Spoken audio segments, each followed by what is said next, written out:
operate, a lot of knowledge, a lot of time, and most importantly, a lot of heart. Family First Federal Credit Union knows that small businesses are the lifeblood of our communities, allowing them to grow and thrive.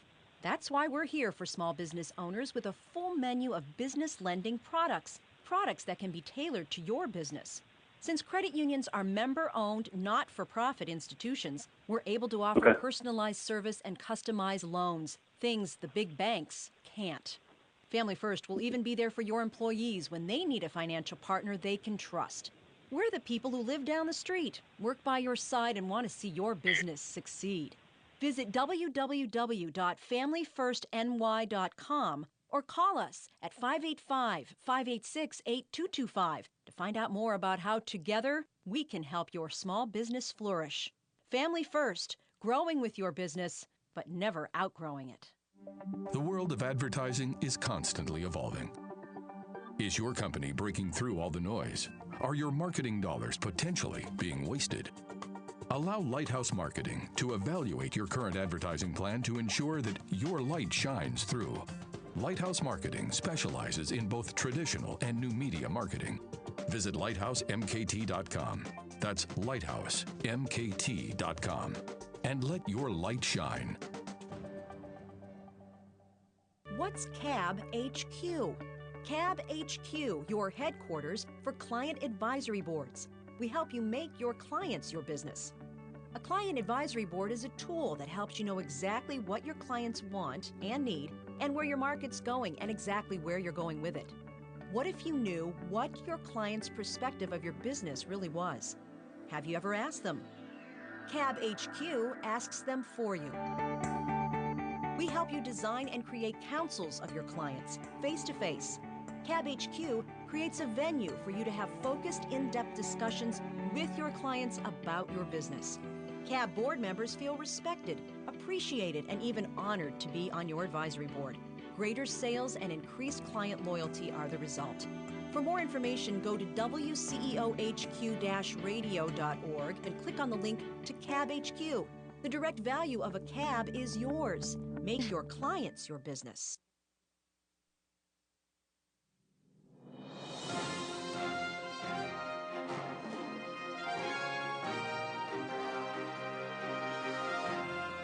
Welcome to the CEO Hour with your hosts, Executive Coach Bruce Peters and Business Reporter Diana Pilatus. Thank you, everyone, for joining us here in the CEO Hour live every Friday, 11 a.m. to 1 p.m. I am Bruce Peters. And I am Diana Pilatus. Oh, you're Pilatus. Yeah, if that's how it would sound if you pronounced it the way it's spelled. That's our goal on the CEO Hour, to give you the tools to help build yourself into a better leader and a better speaker, I guess. It's one of those mornings, Bruce. I've got a sick kid. So every week, CEOs, experts, and resources join us at Sketching within the latest from the business world. And each month, we highlight a different not-for-profit. And on today's show, putting yourself in someone else's shoes, those of your customer. Our first guest is Peter McLaughlin, the author of Becoming the Customer. Peter has some very interesting sales advice to share with his background in hypnosis and years of sales and training experience. Our not-for-profit of the month in the CEO Hour is the TEDx of Rochester. You must know TED by now. Talk about ideas worth spreading from around the world. Tony Kakarshian.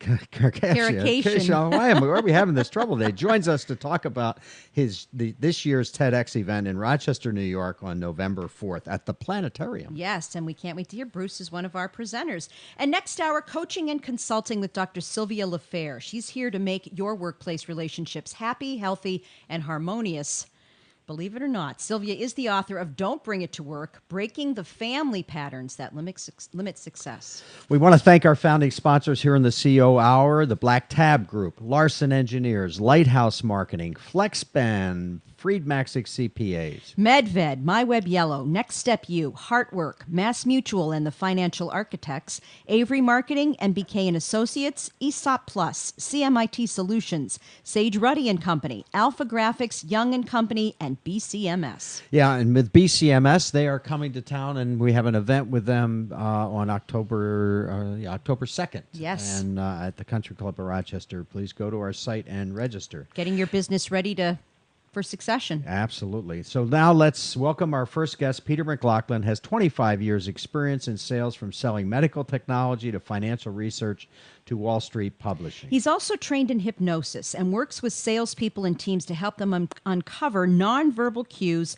and why people buy. His new book is Becoming the Customer, and it is on shelves now. And thanks for being here, Peter McLaughlin. And we need a little hypnosis here today, Peter. Welcome. Thanks for inviting me. I appreciate being here. So glad to have you here. Just coming to us from East Aurora, right outside Buffalo, New York, and it's nice to have somebody from upstate New York. Beautiful, beautiful, gorgeous day here in upstate New York. We've had a really wonderful week. Now, you train and coach professional sales teams in the hidden psychological aspects of verbal and nonverbal communication and principles of persuasion. Okay, it sounds like you can make us do anything you want. Is that true? I'm on your show. You're right. I've been wanting to hypnotize my clients for a long time, so that's we what are I'd like under to your learn spell, today. Peter. But really, how does hypnosis training change things? Well, I guess the first thing I would say to answer that is that in sales, we often think about the world, as we do in every endeavor, from our own perspective. And in sales, we're obviously trying to serve someone else.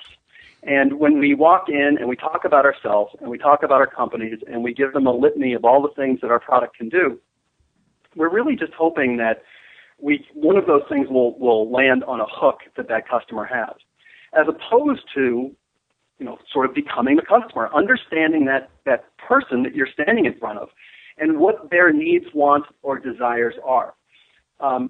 One of the things that is clear from the research I did on my book is that people ultimately buy for emotional reasons.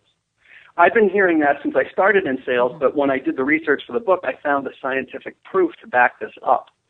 And if we as salespeople can understand what makes that other person tick and what is that deeper emotional reason they have for this thing that they either need or want, we can determine, do we have a solution for that, and then how to package it in a way that they would like to receive it. And in my view, that's how we can serve people at the highest level. Does that end up feeling threatening to the client or the customer? You start trying to get into your head in a sense. Yeah.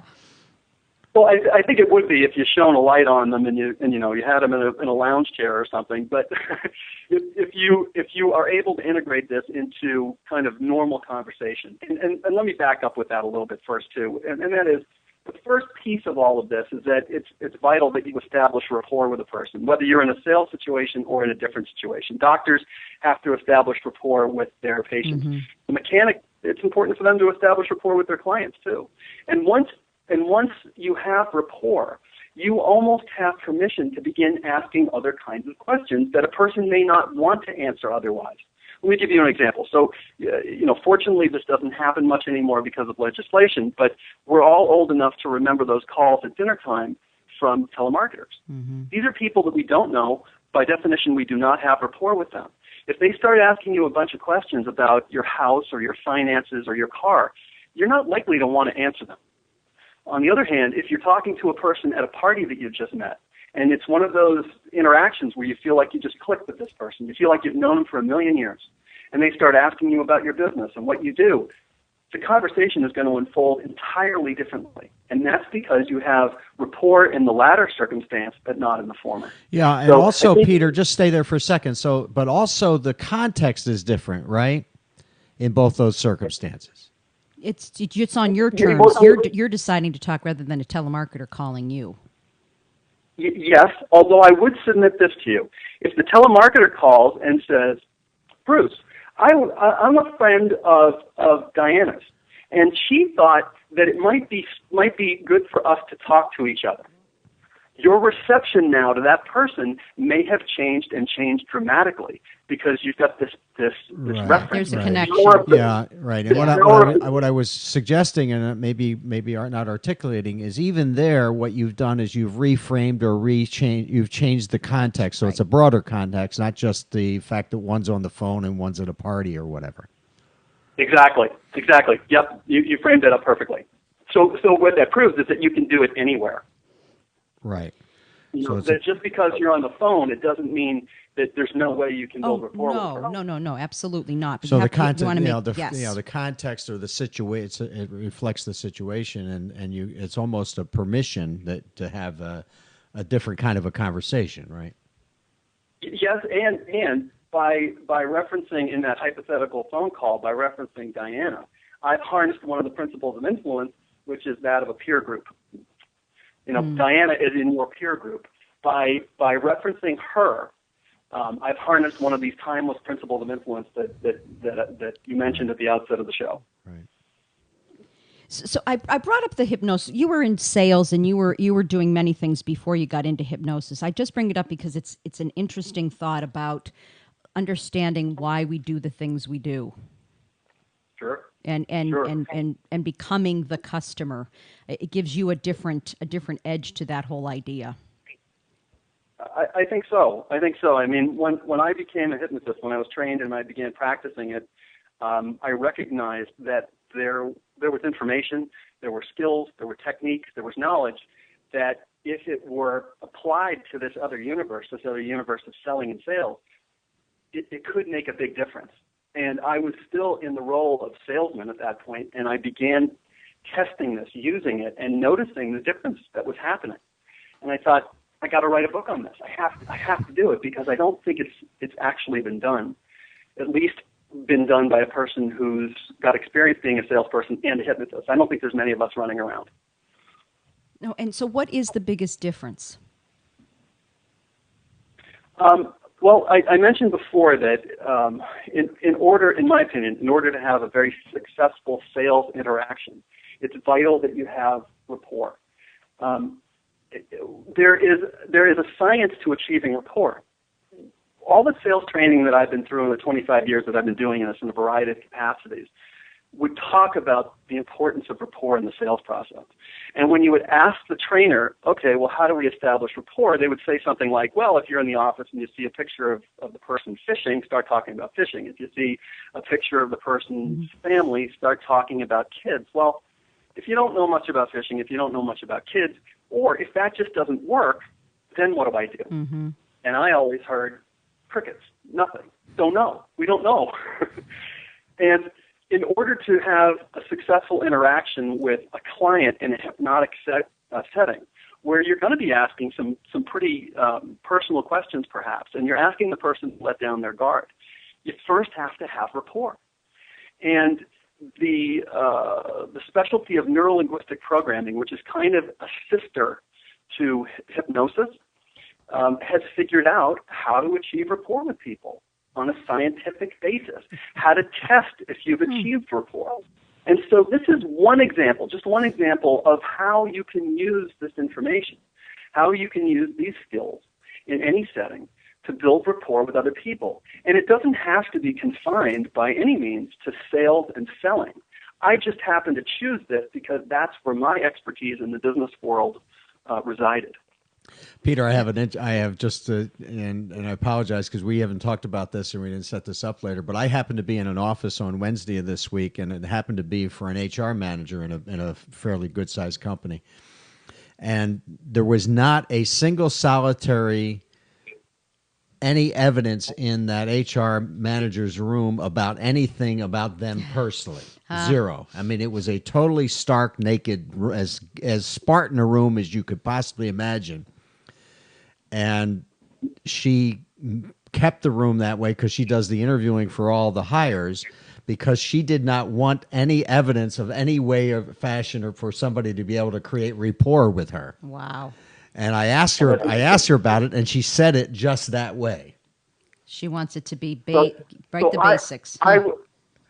I would love to go into that room. I know. That's what I was just thinking. It must have been very uncomfortable. In 2008, I had just sold my second business, and the first business that I ran was very successful and did well, and the second business didn't do very well, and 2008 certainly didn't help it. No. And I needed to get. Go ahead. No, it didn't help, but that was a bad time. It was just right, exactly. It wasn't all your fault.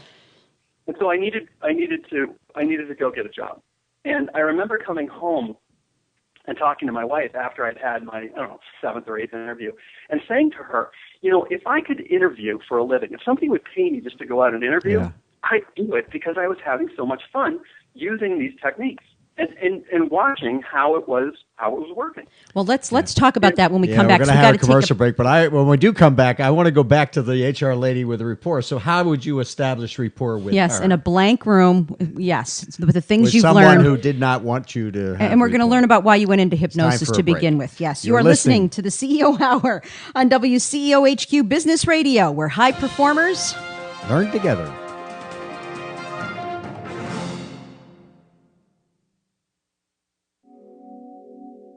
If you are a business owner or top executive, this message is for you. Do you ever feel isolated with no place to turn for advice or feedback? Who holds you accountable to your commitments in your company? Where do you find the right resources to help your company grow? If you've had these questions, then Renaissance Executive Forums of Upstate New York might be the answer for you. Executive Forums is dedicated to helping top executives accelerate positive change in their businesses and in their lives. These are groups of peers who are running businesses just like you, providing a great sounding board to test ideas and concepts, review plans and goals, and present issues and opportunities for discussion. The result is improved strategy, accountability, people, and execution skills. If you're interested in learning more, go to WCEOHQ-radio.org and click on Renaissance Executive Forums. Renaissance Executive Forums of Upstate New York, high performers learning together. Touch the screen. No, really, touch it. Go ahead and experience it. Imagine at your next trade show or event, giving your customers and prospects a unique brand experience. Immersing them in your brand and creating an environment for them to not just see, but to virtually touch and feel your products and services. Multi-touch presentations enhance the touchscreen experience. Avery Marketing develops customized applications for multi-touch presentations. You can now interact with your media using multiple touches and gestures on video displays, giving your audience a customized, interactive experience that will leave them asking for more. To see some of our custom presentations and find out if multi-touch or any of our other marketing services are right for you, visit our website at averymarketing.com.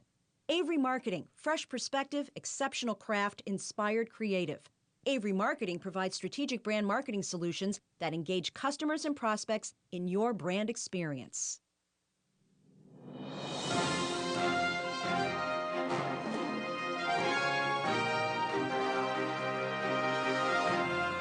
Welcome to the CEO Hour with your hosts, Executive Coach Bruce Peters and Business Reporter Diana Pilatus. Welcome back to the CEO Hour, everyone, where high performers learn together. I am Bruce Peters. And I'm Diana Pilatus, and we're back with our CEO Spotlight. And this week, it's Peter McLaughlin of BeingTheCustomer.com. He's the author of that book. He's also a consultant and sales trainer.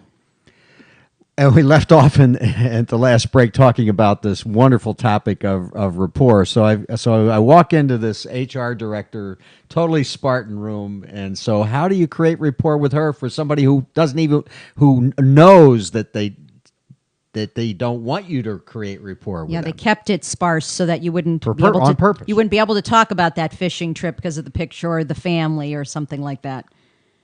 Sure. Okay. So the first thing I want to say is that even though she might be presenting herself as kind of a cold or reserved or even a formidable kind of person, she's still a human being.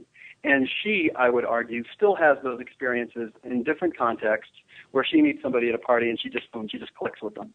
Well, why is all that happening? That's the first thing to understand. And the explanation is that people who are alike tend to like each other.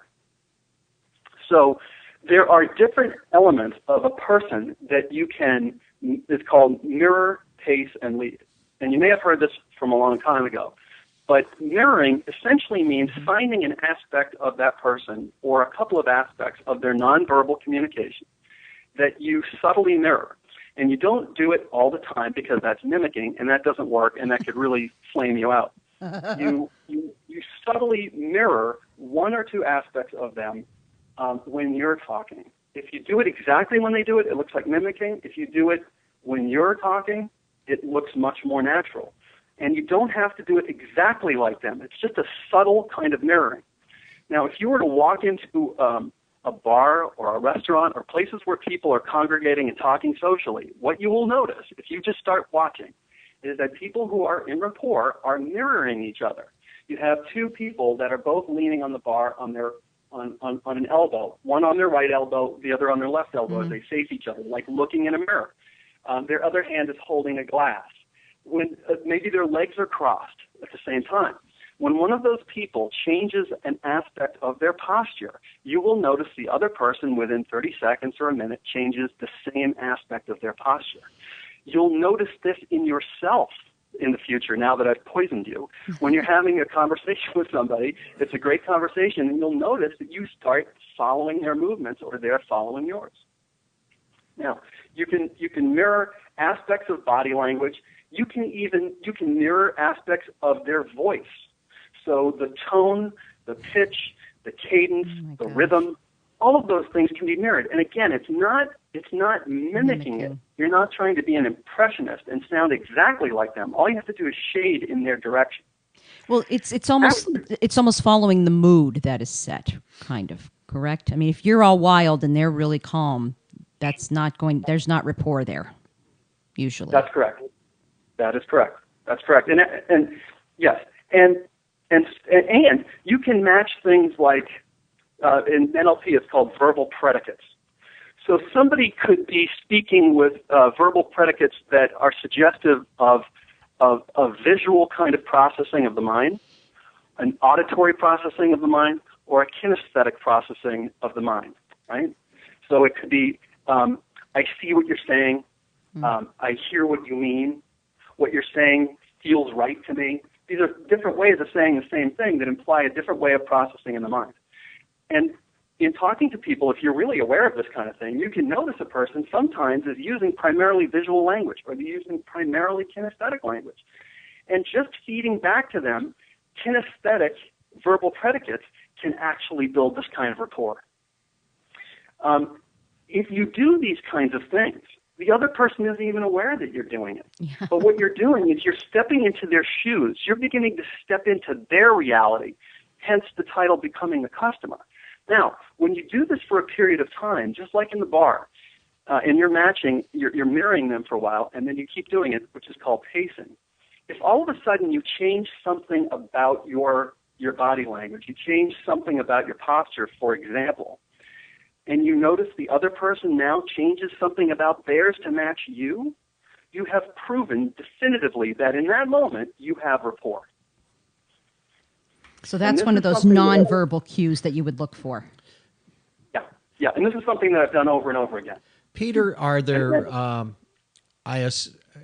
people who are much more natural at what we would describe as natural at establishing rapport, as opposed to some of the things you're talking about sound almost mechanical if in terms of tools? My God, if I thought about it, I would screw up. Well, so I have two answers for you. Yes, there are people, because of the way they were raised by their caregivers or whatever, they're just really good at communicating nonverbally. Mm-hmm. And they probably couldn't explain to you how they do it, or even if they do it. Right. That's just how they learned.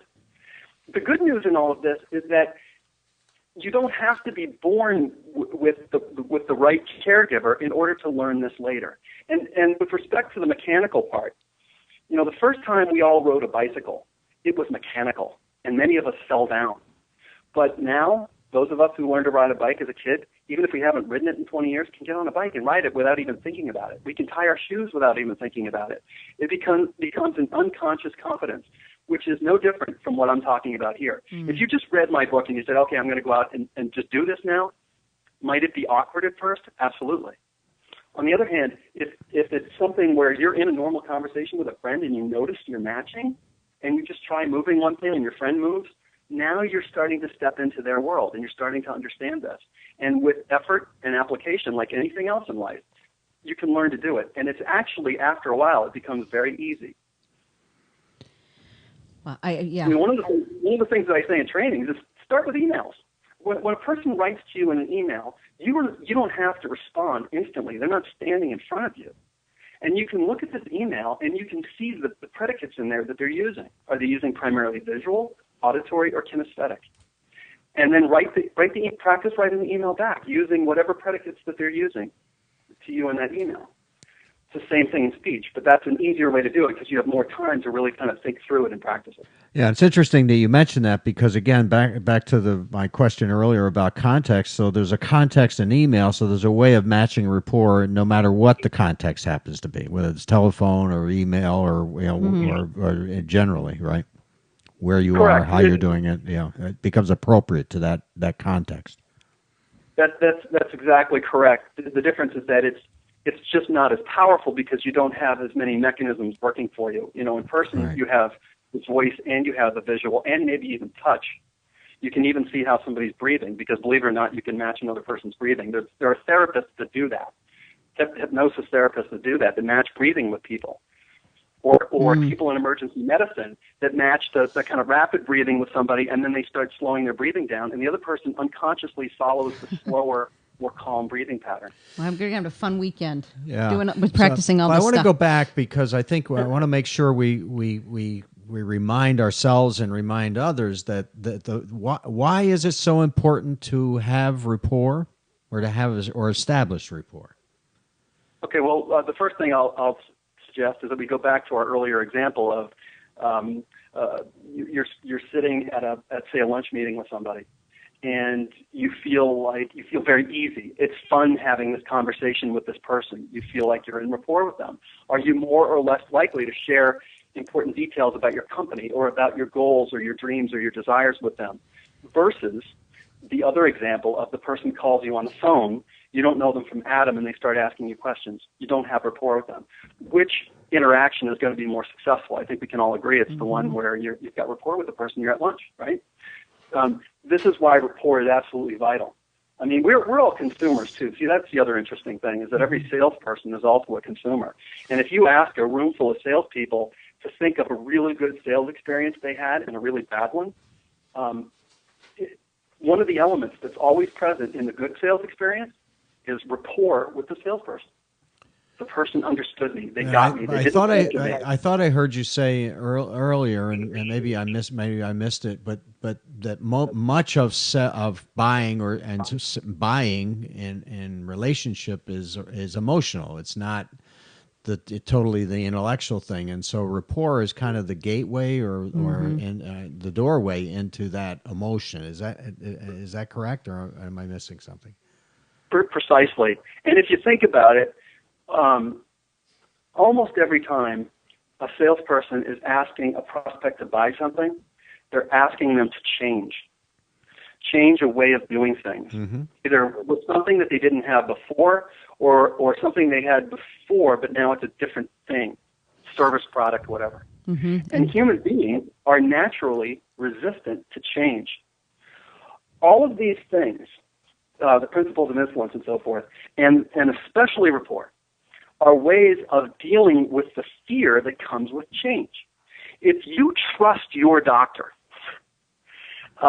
you're going to feel much better about that doctor's recommendations for whether you should have surgery or not. It's kind of an extreme example, right? No, but versus a doctor that you don't really know. You've met them for the first time and they're telling you have to have surgery. Those could be two entirely different experiences based upon the comfort level, based upon the trust that you have with those two different people. And that's just another word of saying rapport. Trust, rapport. We're talking with Peter McLaughlin, who is a consultant and sales trainer. He's also the author of Being the Customer, Empathy, Influence, and Closing the Deal. You're a hypnotist, and why did you get into that field? If you would mind sharing, building rapport right now to tell us about your story, correct? Yeah, sure. No, I'd be happy to. A little more than 10 years ago, I think at the break I had mentioned that I was a volunteer fireman and an EMT in Connecticut, and I had to go get a mandatory physical. And alarm bells went off after I came back from the physical, and they said, you've got Lyme disease and you've got a chronic form of leukemia. And as you can imagine, my head left my body and then came back down, trying to deal with this information that I had no idea that they were going to say something like that. Very scared. Little kids. They told me I might live 10 years. And I went to a hematologist oncologist a couple times. They said, we don't know what causes this. We don't know how to cure it. I had my own business. I had the luxury of being able to just go and research this condition. And the more I researched the condition, the more I went from the purely physical cause and effect of toxins on white blood cells and different drugs and all this other stuff to the power that the mind has over the body, as evidenced by things like the placebo effect. You give a person an inert substance and they have these remarkable changes. You know, there was even one study I read where something like 30% of the people who were given an inert substance, they were told it was chemotherapy, became nauseous, and they lost their hair. Oh, jeez. And I thought, well, I want some of that power. I want to learn how to help my mind with my autonomic nervous system, which is connected to the production of white blood cells. And so I went to a school that was kind of geared toward the complementary medical applications of hypnosis. And that's what really launched this whole thing. And it wasn't until I was going through the education I started to think, well, wait a second, I've got one foot in this kind of bizarre, unusual world of hypnosis and another foot in the world of business and sales. And these two worlds have no throughway to talk to each other. And that's why I felt like I had to write the book at a certain point. Yeah, and hypnosis brought those worlds together? Yeah, I would say so, yeah. It's almost mindfulness, isn't it, Peter? The whole idea of mindfulness. Mindfulness is certainly a piece of it, because another one of the elements, I think, for a successful sales engagement is, where is the salesperson when they're walking into an important meeting? What is their state? Right. And our states, most of us walk around being subject to external events that affect our state, right? You know, you lose your wallet, you go into a negative state. You find your wallet, you go into a positive state. Well, it also works kind of the other way around, that mindfulness is one of the ways of controlling your own state. Interesting. We have to take a break, Peter. Do you believe it again? It goes so quickly, but we're going to come back with more with sales consultant, author, and hypnotist Peter McLaughlin, author of Becoming the Customer, Empathy, Influence, and Closing the Deal. You are listening to the CO Hour on WCOHQ Business Radio, where high performers learn together.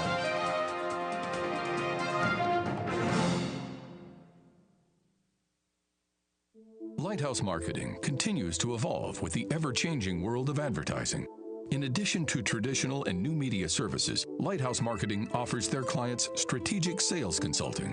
When advertising works, it drives traffic to your sales force. If your sales team is not functioning consistently or at peak performance, your marketing efforts and investment are being compromised. If your company could use a critical review, visit lighthousemkt.com and allow Lighthouse Marketing to let your light shine. A small business takes a lot to operate, a lot of knowledge, a lot of time, and most importantly, a lot of heart. Family First Federal Credit Union knows that small businesses are the lifeblood of our communities, allowing them to grow and thrive. That's why we're here for small business owners with a full menu of business lending products that can be tailored to your business. Since credit unions are member-owned, not-for-profit institutions, we're able to offer personalized service and customized loans, things the big banks can't. Family First will even be there for your employees when they need a financial partner they can trust. We're the people who live down the street, work by your side, and want to see your business succeed. Visit www.familyfirstny.com or call us at 585-586-8225 to find out more about how together we can help your small business flourish. Family First, growing with your business, but never outgrowing it. Touch the screen. Amazing. No, really, touch it. Go ahead and experience it. Imagine at your next trade show or event, giving your customers and prospects a unique brand experience. Immersing them in your brand and creating an environment for them to not just see, but to virtually touch and feel your products and services. Multi-touch presentations enhance the touchscreen experience. Avery Marketing develops customized applications for multi-touch presentations. You can now interact with your media using multiple touches and gestures on video displays, giving your audience a customized, interactive experience that will leave them asking for more. To see some of our custom presentations and find out if multi-touch or any of our other marketing services are right for you, visit our website at averymarketing.com. Avery Marketing, fresh perspective, exceptional craft, inspired creative. Avery Marketing provides strategic brand marketing solutions that engage customers and prospects in your brand experience.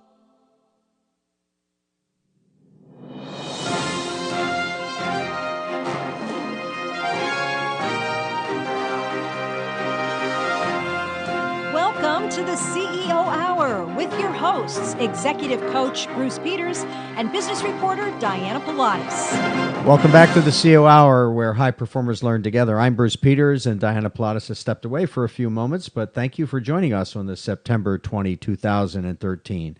We're back with our first guest, CEO and author, sales consultant Peter McLaughlin. And Peter, I thank you so much for sharing your story. And during the break, we were talking a little bit, and I didn't want to gloss over this at all, is the power of what you've done and the use of the tool of hypnosis really had a significant impact on changing your biology, in a sense, did it not? Yes, I think it did. It would be impossible for me to prove to somebody to what extent, because I was doing other things too. Right, you weren't a researcher. Yeah, exactly. I wasn't really doing anything conventional. However, I didn't go to see the oncologist more than twice. I saw a naturopath, so I was doing things with diet and exercise and removing toxins. My belief, my feeling is that the hypnotic part made a huge difference. But again, I can't sit here and say, well, it was a 30% difference or a 60% difference. I just don't know that. I just know it made a difference. Right. And so you're in total remission? No, I was explaining to Bruce in the break that my numbers, the last time they were tested about a year ago, were roughly a third of what they were when I was first diagnosed over 10 years ago. Wow. Now, I was told that I might live for 10 years, and the numbers, generally speaking, keep getting larger and larger and larger, and mine are a third of what they were. I think this is a massive success. Right. Oh, yes. and they continue to go in this direction, and honestly, it's become...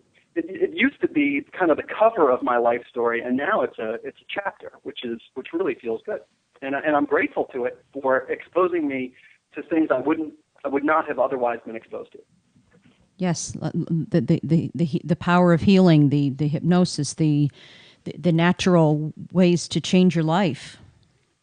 Yeah, and that translates, I believe, into business, where a lot of us feel like, hey, I can't change. This is the way I am.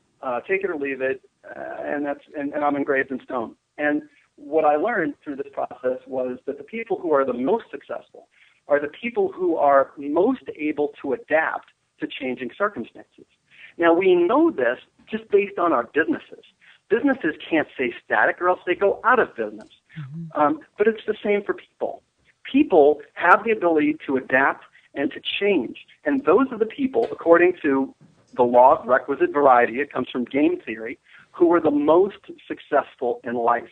And again, this goes back to this idea of becoming the customer. It's not about me. It's about you. It's about who you are and what you need. And if I can fill that, I've done my job. Yeah. Also comes from Darwin. The species that survived are the ones that have been most adaptable, right? Mm-hmm. Mm-hmm. Yes. That's correct. And that's I would say probably true for businesses as well. So the ones that don't adapt are the one, we got a big example, one that didn't adapt here in Rochester, New York, that we're all living with the consequences. Yes, all living with the consequences. and they're the ones who invented the digital camera, correct? Yes, yes, and the mouse and many other things. Yes, I know. It's interesting. There'd be a study in hypnosis. On the other hand, one of the lessons of that, and I don't want to get on the soapbox about our community, but our community has been unbelievably adaptable to adapting to that significant loss of employment, loss of a big influence and force in this community. And not just there, but Xerox, Bausch and Lomb. Yeah, we could have used some hypnosis here for sure. So. And we certainly need some rapport, don't we? Yes, Diana? we do. Yes, rapport does help. Yes, being ready to change and willing to change and not being afraid of it. As I was listening to you, Peter, plus. so one of the things, do you get people who are skeptical of this? They think, well, this is a thing you're trying to manipulate people or maneuver people or that sort of thing. Do you get that kind of response occasionally? Oh, definitely, absolutely, and one of the examples I give, I was on a phone call with like 150 salespeople, and the leader of this group was talking about how she opened a Scandinavian market for their services, their products, and she was talking about how when she first went into the Scandinavian market, it was totally different than what she knew, which was coming from the Midwest of the United States. People didn't wear pastels; they wore primary colors like black and white. They were very kind of private people. What was important to them, by and large, was different than what was important to the people she was used to selling to. And over a period of months, she began to change the way she dressed. She didn't wear blues and pinks and stuff. She wore black and white. And she was a little quieter and a little more subdued. And she began talking to them about things that were important to them. So we could look at that and put it in the frame of, well, she was being manipulative. She wasn't wearing the clothes that she would normally wear. She wasn't talking about the things she would normally talk about. Or she wasn't being authentic. Right, or we could put it in another frame, which is she was being respectful of those people and their culture, and she was meeting them where they are, not expecting them to meet her where she is. So that's the frame I would suggest that I would put all of this in. That we're really attempting to adapt to our prospect, to understand them, to meet them where they are, and not expect them to come across the table and meet us where we are. We should be doing a political show today, so where we can get. It's called leaning in, right? We could use a little rapport in our political environment in our country today. Yeah. Oh yeah, absolutely. And some hypnosis. So you do have a practice, and what do you use your hypnosis practice for? Who could come to you? Well, there are two broad categories. One is medical support, so people who are going to be undergoing surgery, people who are dealing with issues like asthma, high blood pressure, cancer support, because again, something like cancer, I think, is a multifaceted disease, and we certainly could agree that high levels of stress brought on by fear are going to work at cross purposes with healing. So, just helping a person get to a more calm, peaceful, meditative place automatically is going to help with their healing. Then there's another broad category, which is behavioral issues. So a person could be afraid to get in an airplane. They could have chronic anxiety, where they just feel anxious all the time. They could have chronic rage. All of these. What would be wrong with that? Yikes. These are all things that. When are your office hours? Hopefully, right after this, Bruce. The other thing I wanted to mention that Diana, you and I had discussed briefly before, I think it was yesterday or the day before, is within organizations the role of sales, and how sometimes the mindset is that it's all about the salespeople making more sales to increase sales to the organization. Whereas there's another mindset, which is the salespeople are merely the tip of the spear, and that for sales to work and work very well, the organization needs to recognize that a sales culture has to be developed. It's no good if I'm a salesperson and there's 75 clients in the company and I can only find 2 or 3 references. That's not going to help me. That's going to hurt me. And yet that's not something that I as a salesperson can control. That's something for the leadership of the company to figure out, well, why do we only have 3 references? And so when I work with a company, one of the really important parts of this process is not just the day of training. It's what comes beforehand. I believe that sales organizations, salespeople together are de facto market research organizations that are never routinely tapped for their expertise.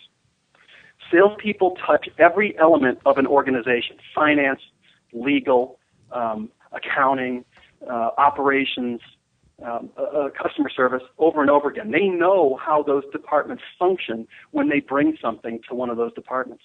they are in contact. They know about the competition. Mm-hmm. They know what's strong and they know what's weak about their product or services.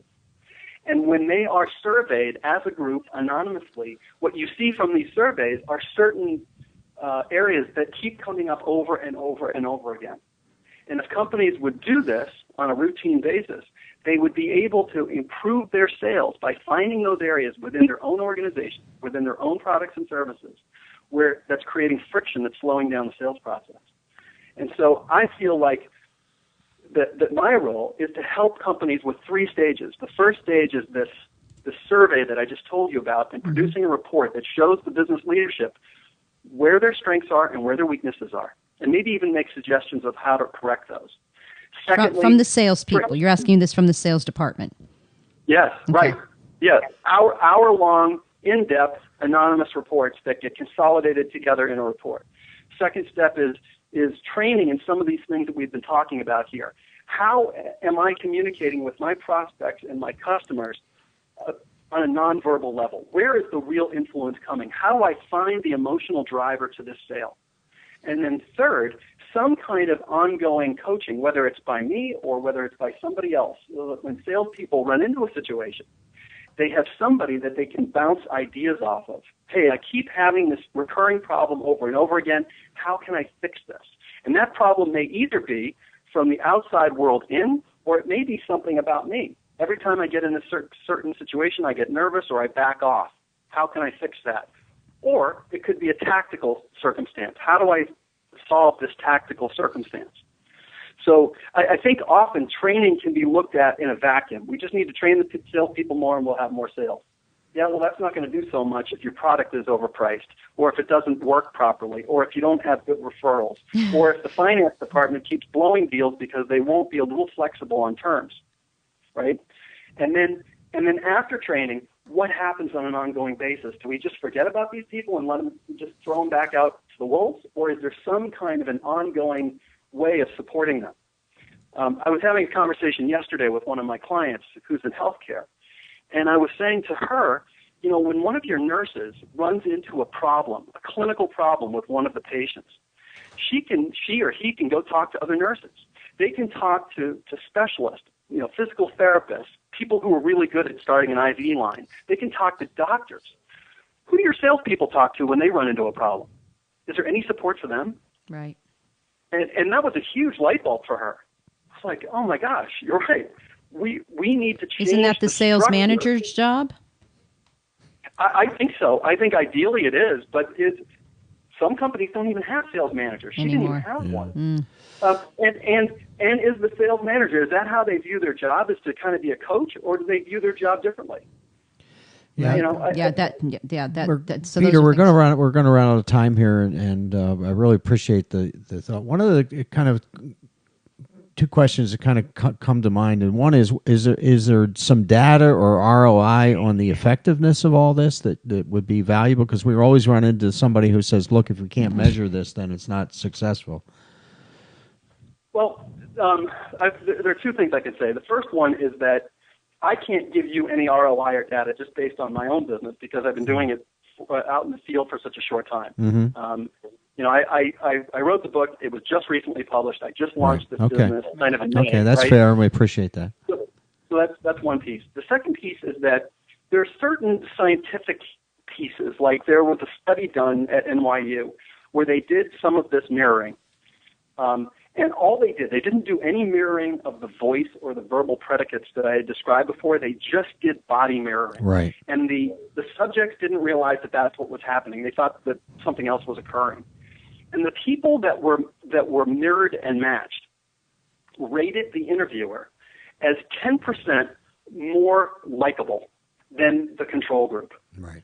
Now, 10% on being more likable, which refers to rapport, could be the difference between winning a deal and losing a deal. Right. So you know, over and over again, that 10% could make the difference. How that would translate over the course of a year with 30 people in your sales force, with 300 people in your sales force, I can't measure that right now, but I can tell you it would be a huge difference. Yeah. Peter, we run out of time. I can't believe it. Thank you so much. When we get offline, Peter, I have another question for you. I'd love to get out to you, and we can maybe we'll get the answer to it back out to our community. But thank you. That would be thank you so great. much. We can reach you at beingthecustomer.com. The book's out on Amazon, beingthecustomer.com to reach Peter McLaughlin. Thanks so much for being with us. Actually, becoming the customer. Becoming. I'm sorry. What did I say? Being the customer? No, becoming. We're gonna body zoom right into people. Becoming the customer. That's what we becoming the customer, putting yourself in their shoes. And when we come back, our not-for-profit this month, TEDx Rochester, and the energy to educate and stir someone to act. Tony Karakashian is our guest. You're listening to the CO Hour on WCEO HQ Business Radio, where high performers learn together. Thanks.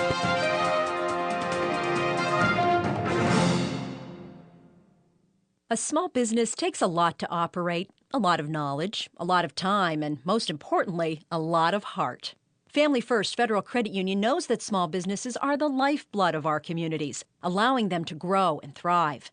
That's why we're here for small business owners with a full menu of business lending products that can be tailored to your business.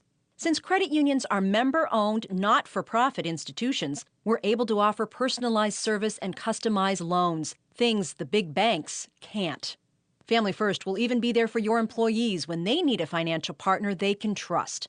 We're the people who live down the street, work by your side, and want to see your business succeed. Visit www.familyfirstny.com or call us at 585-586-8225 to find out more about how together we can help your small business flourish. Family First, growing with your business, but never outgrowing it. The world of advertising is constantly evolving. Is your company breaking through all the noise? Are your marketing dollars potentially being wasted? Allow Lighthouse Marketing to evaluate your current advertising plan to ensure that your light shines through. Lighthouse Marketing specializes in both traditional and new media marketing. Visit lighthousemkt.com. That's lighthousemkt.com. And let your light shine. What's CAB HQ? CAB HQ, your headquarters for client advisory boards. We help you make your clients your business. A client advisory board is a tool that helps you know exactly what your clients want and need, and where your market's going and exactly where you're going with it. What if you knew what your client's perspective of your business really was? Have you ever asked them? CAB HQ asks them for you. We help you design and create councils of your clients, face-to-face. CAB HQ creates a venue for you to have focused, in-depth discussions with your clients about your business. CAB board members feel respected, appreciated, and even honored to be on your advisory board. Greater sales and increased client loyalty are the result. For more information, go to WCEOHQ-radio.org and click on the link to CAB HQ. The direct value of a CAB is yours. Make your clients your business.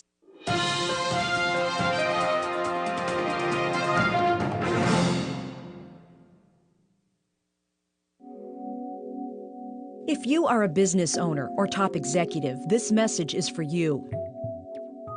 Do you ever feel isolated with no place to turn for advice or feedback? Who holds you accountable to your commitments in your company? Where do you find the right resources to help your company grow? If you've had these questions, then Renaissance Executive Forums of upstate New York might be the answer for you. Executive Forums is dedicated to helping top executives accelerate positive change in their businesses and in their lives. These are groups of peers who are running businesses just like you, providing a great sounding board to test ideas and concepts, review plans and goals, and present issues and opportunities for discussion. The result is improved strategy, accountability, people, and execution skills. If you're interested in learning more, go to WCEOHQ-radio.org and click on Renaissance Executive Forums. Renaissance Executive Forums of upstate New York, high performers learning together. Touch the screen. No, really, touch it. Go ahead and experience it. Imagine at your next trade show or event, giving your customers and prospects a unique brand experience. Immersing them in your brand and creating an environment for them to not just see, but to virtually touch and feel your products and services. Multi-touch presentations enhance the touchscreen experience. Avery Marketing develops customized applications for multi-touch presentations. You can now interact with your media using multiple touches and gestures on video displays, giving your audience a customized, interactive experience that will leave them asking for more. To see some of our custom presentations and find out if multi-touch or any of our other marketing services are right for you, visit our website at averymarketing.com. Avery Marketing, fresh perspective, exceptional craft, inspired creative. Avery Marketing provides strategic brand marketing solutions that engage customers and prospects in your brand experience.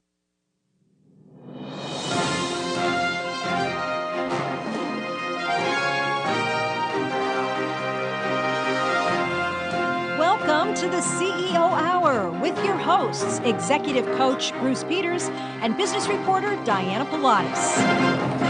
Welcome back, everyone, and thank you for staying with us here on the CEO Hour. You're I am Bruce Peters. Yeah, you are. And I'm Diana Pilatus. And thanks for joining us where high performers learn together. I was just going into hypnosis there for a moment. Interesting. Each month in the CEO Hour, we highlight a different not-for-profit in our community. Each Friday of that month, we learn something new about the agency or the organization through one of its leaders. Every Friday in September, we're learning more about TEDx Rochester. TED, as you know, talks. TED Talks are held all over the world and are a forum for people to share what inspires them, but also to inspire others and to form connections that will enable great ideas to come to fruition. And Tony Karakacian is the director, once again, of TEDx Rochester, the 5th year. Can you believe it? I can't. It seems like one big year, doesn't it? That's just 1,500 days long. Time flies when you're having fun. It's not an easy endeavor, but very much appreciated. Want you to know that. I liken it to putting on a wedding every year. So everybody who's married knows exactly what I'm feeling. Yeah, and I don't know if I could do that every year. Once was enough. How would you describe TED Talks? Well, I think you did a very good job. It's an opportunity. So TED was originally an organization that the idea was to bring people from disparate communities together to foster new ideas. You know, when you go to a conference, you typically talk about the same thing as everybody else who's talking there. At a TED conference, you're actually talking about a whole wide range from philanthropy to art to science to community activism. And the local TEDx's are just an extension of that and how to engage your community in that way. And it is you just never know what you're going to be exposed to, and that's what's so great. And you talk about lifelong learning. You can get so much in a day, and it's so neat because it's one day here, but then you could go to one in another city next week or in 2 weeks. They're all over the place. So how does someone get to be a member of the TEDx audience? Our registration is open right now at TEDxRochester.org. We have a brief application that everybody fills out. Tell us a little bit about themselves because we want to populate the audience with people who are bringing that passion and want to be inspired and will affect some change within their community. So we go through them by hand. We have a few hundred that apply, and we have limited seating. But this year, we just got confirmation that we're going to be doing live streaming of the event. So if you don't get to go to the main event, we're going to have multiple viewing parties around the city where you'll be able to go and still interact. You just won't be physically there. You don't have those sites in place as yet, is that right, Tony? Or you have some of them? We have a couple. So Okay. we've got, for example, the Rochester Makerspace and Rock Brewing are two that are right on board. Butler Till is they're going to be on your show next week, I believe. Yes, Right. Great friends of ours. Thanks, Tracy. Yep, they're wonderful people, and they'll be hosting one for their customers as well. So that won't be an open public one, but that's one that's there. And we have a couple others that we're talking with right now as well. The main one is at the Rochester Museum and Science Center at the Planetarium there on November 4th. Starts about 9 o'clock, goes till 4, correct? Correct. Doors open at 9. First speaker will go on until 10, and then we have 4 sessions that run until 4 o'clock. And the theme this year? Changing perspectives. Talking a little bit about how we've had troubles in the past, and we've managed to get through them, and here's some problems that we have right now, and here's some ideas that we have for the future. So it's really a mix of where we've been and where we are and where we're going, and how best to get there. And sometimes you got to look back to go forward, right? Absolutely. Never forget your past. And the thing about being TEDx Rochester is that most of the speakers are from here or connected to Rochester, correct? That is correct. They're either originally from here or they've made their impact here. We try to highlight what Rochester brings to the world stage. Right. And also, a lot of the folks who work with the organization are transplants.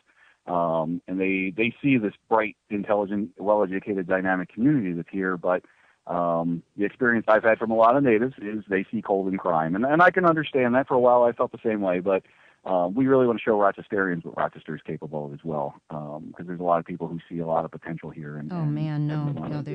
We are a very well-kept secret, and there is so much stuff here. Tony, we've talked on the show before about how you came to do this and your involvement in it and stuff, but now it's been 5 years. Do you have any reflections? What are the learnings for you over this that you've really grabbed a hold of over these 5 years?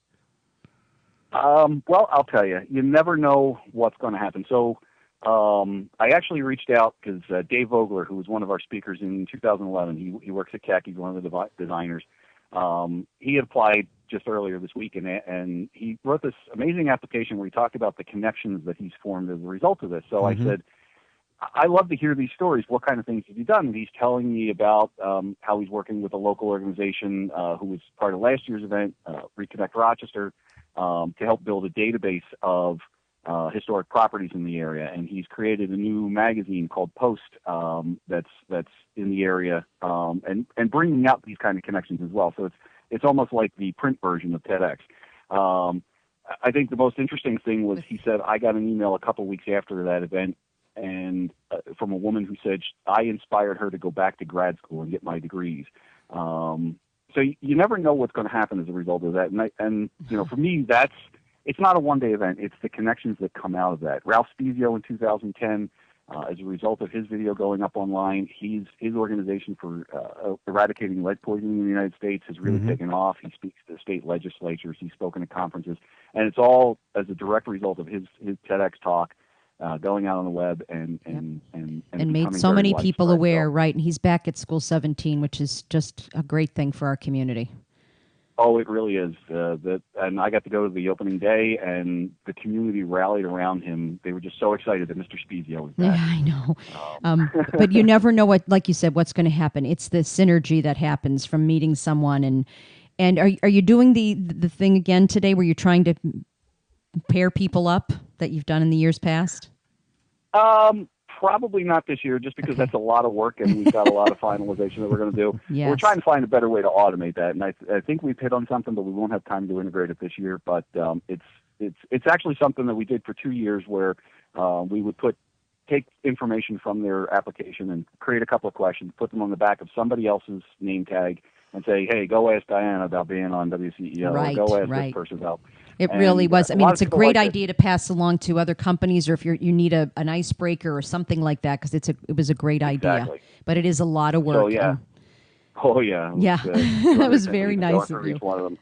Tony, I don't know if you saw. It's actually one of the things we get a lot of feedback that they want us to bring back. So I know. We'll just get somebody to do it. That's right. I don't know if you saw, but there was a TEDx presentation, and a group actually took all the transcripts of all the TED presentations all over the world, took those transcripts and devised the algorithms for matching what were the topics or themes or the common denominators or the connections between all the transcripts, and put that up into a mind map and showed how those connections were all made. After I saw it, I actually emailed them and asked if we could find a way to get that algorithm here, so that we could do it locally. And so what were the connections around the ideas, and it had an unbelievable thing. So anyway, that's another. Have we heard from him? No, I have not heard. I just did this yesterday. Oh, good. I just that would be awesome. So that would be really cool. Yeah. So yeah, it was just fascinating to me to see the themes, and then they also saw what the outlier conversations were. Anyway, just a comment on the way by here. No, actually, that would actually fit in well with one of the things that we're doing this year. We get a lot of feedback from our community saying, it's great. We have this great event every year. We build up all these connections and so forth. But really, there's the event, and then there's another one next year. There's a lot of intervening space where we'd like to, continue those conversations. So we're working on a program called TEDx Rochester 365 to help foster those. And we're that'll be my job. That'll be your job? Okay. Good You're going, hired, Bruce. Bruce. Can you give us a little idea of what you're talking about, Bruce? I have no idea. See, there that's you go. great. And isn't that's going to be a great talk, isn't it? I don't know what the heck I'm going to talk about. I think I would like to see that seminar that day. Once again, November. What? Tony? Go ahead. I'm saying, isn't that the saying? Those who can't do, leave. I am a non-teacher. TEDx Rochester, November 4th, 9 to 4, Rochester Museum and Science Center Planetarium. Tony, thanks for all you do. You're going to be back with us next week as well to tell us more about what we need to do. Go to the website, tedxrochester.org. You are listening. Great. Thanks very much. You are Thank listening. you. Thank you. You are listening to the CO Hour on WCEO HQ Business Radio, where high performers Learn together. And when we come back, it's Dr. Sylvia LaFair on creating a harmonious workplace.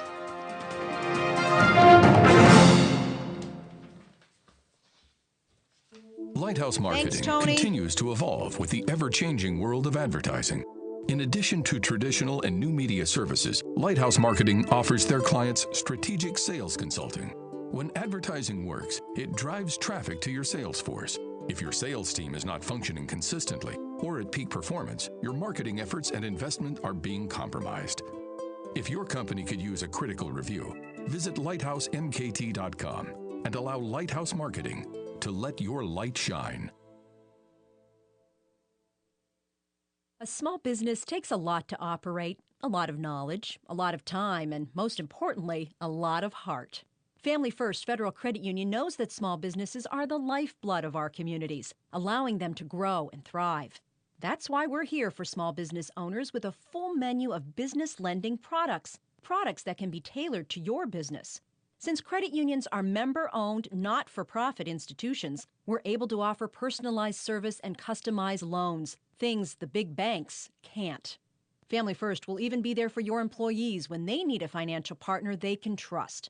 We're the people who live down the street, work by your side, and want to see your business succeed.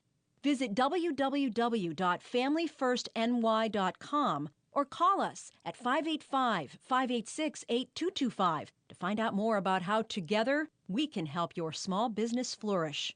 Family First, growing with your business, but never outgrowing it. Touch the screen. amazing. No, really, touch it. Go ahead and experience it. Imagine at your next trade show or event, giving your customers and prospects a unique brand experience. Immersing them in your brand and creating an environment for them to not just see, but to virtually touch and feel your products and services. Multi-touch presentations enhance the touchscreen experience. Avery Marketing develops customized applications for multi-touch presentations. You can now interact with your media using multiple touches and gestures on video displays, giving your audience a customized, interactive experience that will leave them asking for more. To see some of our custom presentations and find out if multi-touch or any of our other marketing services are right for you, visit our website at averymarketing.com. Avery Marketing, fresh perspective, exceptional craft, inspired creative.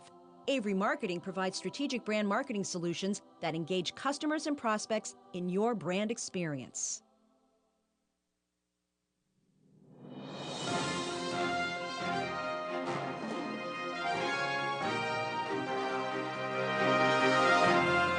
Welcome to the CEO Hour with your hosts, Executive Coach Bruce Peters and Business Reporter Diana Pilatus. Thank you, everyone, for joining us and being with us here on this beautiful September 20th in upstate New York. I am Bruce Peters. And I'm Diana Pilatus, and it is a beautiful day. Welcome to the second hour of our show. Of our CEO Hour. We know CEOs take more than an hour, don't they? And we're going to discuss harmony at the office. Isn't the best way to discuss harmony to talk about disharmony first?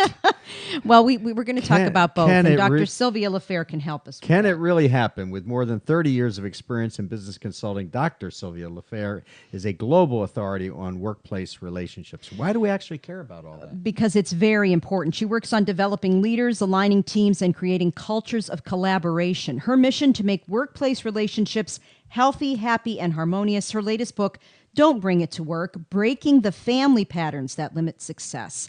Welcome, Dr. LaFair. Thanks so much for being with us. Oh, my pleasure. It sounds like work life and home life don't have to be separated anymore. Well, it's not that they don't have to be. They really can't be.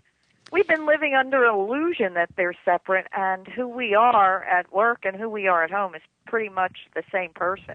Yeah, I used to work with a guy. We never even knew he had 5 kids. and never knew when his wife was having them. It just kind of, he wouldn't show up to work and everybody would say, oh yeah, his wife's having a baby. I mean, it's very interesting how some people can do that, and it just seems a little bit disingenuous, doesn't it? Well, I think it creates a disconnect, and we're starving right now for connection. We're starving for it, for personal connection. And the more authentic we can be at work, and the more human we can be at work, and the more we can be aligned. I honestly sometimes think what I do is chiropractic work, because I'm just creating Keep aligning us, yes. Boy, it would be nice to get a crack every day. But you're not talking about being bringing every problem. We've all worked with someone like that too. It's not like bringing everything from your home life to the office. Well, it's interesting. We teach two things that are critical. One is telling the truth is not spilling your guts. And two, work is not a rehab facility. Unless it is a rehab facility. Unless it is a rehab. Very good. Or unless you see our last guest, Peter McLaughlin, and go to hypnosis, which might... By the way, Sylvia, you have to understand, we have more fun here than we actually learn anything on any Friday in our rehab facility. I like that. I think that's perfect. I love that. Telling the truth is not spilling your guts, and going to and work is not a rehab facility. Yeah, that's great. So where do we find the balance? Or Bruce doesn't like that word balance. I often use the word blend. Blend, exactly. but much better to blend, isn't it? Well, I think there are two things. One is we are really demanding more of each other at work. That old hierarchical model where somebody'd say, do it, and you salute, and you think to yourself, what a jerk, but you'd never say anything out loud. The new workplace is much more interactive. So we have to start with ourselves and knowing what pushes our buttons, okay, and then how to behave more effectively when they get pushed so we don't get trapped by it. That makes sense? Yes. And then we have to learn how to listen, especially in leadership roles, to others so that when they start getting trapped, we can help them more quickly and effectively get out of that, kind of running around, dog chasing its tail kind of mindset that we get in when we're upset. Okay. So they can help that disconnect. Sylvia, I had the privilege a week or so ago to make a presentation to an organization around a culture theme and actually about the whole Zappos situation. But in the audience, a woman who ran a call center asked the question, and her question was, and how do I prevent people from bringing their stuff to work? Well, that was her question, and so anyway, yeah. so the image I always have is a big trash can, and you throw in your hurts, your angers, your upsets, your annoyances, and then you pick them up when you leave. So you go into work and just do it. We all wish it could be that way. I think that one of the ways you can't stop people from being who they are, and I think if we listen, again, we don't have to do this forever, but if we listen and ask the right questions, we can help people get to the next level. And if they really are trapped with something, with a relationship that's gone sour or somebody at home that's really ill, we can help them get to the right people to get the kind of help they need outside of work. But if we go in and play the pretend game, it comes out, it's one of those, that old joke, people are sitting at a luncheon, business luncheon, and somebody says, pass the salt, and said, I always hated you, and I'm not doing it, so it comes out in all the strange ways. If we don't, something manifests itself. Yeah, we have to have room for the human factor at work. And I haven't looked at the statistics lately, but it used to be that the heart attack rate was up around 9 o'clock on Monday morning, more people would have heart attacks then than any other time of the week. Well, guess who's going to work at 9 o'clock on Monday a morning? Monday. I think I'll sleep through that next week. Good I idea. want to go back to the lady in the audience. And your comment was, I mean, that you're absolutely dead right on. But you know what was interesting about? So I asked her the question, "What do you mean by the stuff?" And you know what her answer was? What? Both physical stuff and emotional stuff. She didn't want them bringing their stuff to the office, which was another part of who they were, right? I mean, their actual physical stuff. So it was a kind of an interesting. It was a very interesting conversation. Yeah. Well, let me tell you a quick story about that. It's interesting because, you know, the old model was we bite the bullet. You know, it's you're the man who had the 5 kids and you never knew what was going on. And I worked with, this was a leadership team, and one of the women on the team, she was actually the only woman on the team, had breast cancer, and nobody knew about it. I was her coach. I knew, and I kept saying, don't you think maybe it would be helpful if they knew why you looked so peaked and felt so rotten and kept taking these extra vacation days? And no, Sylvia, it's nobody's business. Fast forward a year, and they were sitting in a meeting, and a man was getting very angry and upset. And somebody said to him, another man turned to him and said, "What's your problem?" And he said, "Well, I wasn't going to say anything, but my wife was diagnosed with breast cancer, and I'm going crazy." And the room got really quiet. And this gal said she heard my voice in her head saying, it's not about keeping secrets, and telling the truth is not spilling your guts. You know, you don't have to say every single thing that happens. And she finally looked over and said, you know, guys, I had breast cancer a year and a half ago. I'm okay now. And the room was even more quiet. Afterwards, she and this man went out for coffee, and she became an incredible resource for him. Right. And they became deeper friends. And you could feel the whole change. I mean, it's like, it's not about pretending and the masks that we used to wear. So I think if this gal, you know, with the call center, again, it's balance. Isn't that, Bruce, where you see the blend, the thing yes. working, blending? Yes. It's about helping. You can't spend the whole day talking about somebody's annoyance with their boyfriend. I mean, you know. No, and that's where emotional intelligence comes in. Exactly. So when you talk about don't bring your family patterns to work, maybe you know, you also talk about the characters that are in an office. You have the martyr, you have the superachiever, the rebel, the pleaser, the denier, just like you do in a family. But there is a maturity level that you have to bring when you bring your personal life to work. I'd love for you to talk about those categories, but the thought occurred that in most of the world of work, and you alluded to this a little earlier in your comments, most of the world of work today, we're asking the employees to come fully engaged in their work, right? The language around that is about engagement, and you want them to show up, and then you ask them to leave themselves at home, right? Right. Who are you engaging? It's the old Henry Ford thing. Is it that, you know, they wanted to. He wanted their hands. He didn't want their hearts and minds, right? Exactly. And in this day and age, we're asking for their hearts and minds, and then you're asking us, well, by the way, leave that other stuff at home. And it's not possible, is it? Well, you know, there was some research by Philips Limited, which is a large company based in the Netherlands, but they have big presence in this country. Yes. And they asked me to do a blog about this, about a work-life balance, you know, program, and they did a lot of research, and they're finding people will actually take less pay if they're in a place where there's respect, where their passions can show up, and where they can be fully present. They'll take less pay, and it turns, as I looked at the statistics, it's an interesting study, and if anybody wants it, you know, you can go online or email me, and I'll send it to you. But what's interesting is that the millennials are now driving this quality at work instead of just the bucks in our bank account. Yeah, these companies are doing.